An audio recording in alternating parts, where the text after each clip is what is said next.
ډیر زیات حسدونه کول لاړل د دې ځای نه بعضې کسان د مکې مشرکانو له هغې د بیت الله خواله بوتلل او د بیت الله غلافونه ونیول او هغوی له قسمونه ورکړل چې تاسو په مدینه منوره حمله وکړئ موږ به در سره ملګري شو دا به ختم کړو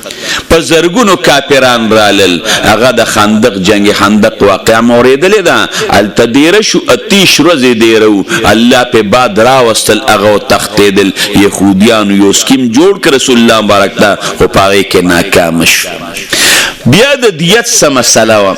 د دواړو جهانو سردار مبارک لاړ نو پاک پیغمبر مبارک یې د دیوال سوري ته کښېنه وی صاحبه ته دلته کښېنه مونږ په خپلو کې مشوره کوو د دواړو جهانو سردار مبارک ناستو جبریل امین راغی رسول الله مبارک ته وی شابه د دې ځای نه پاسه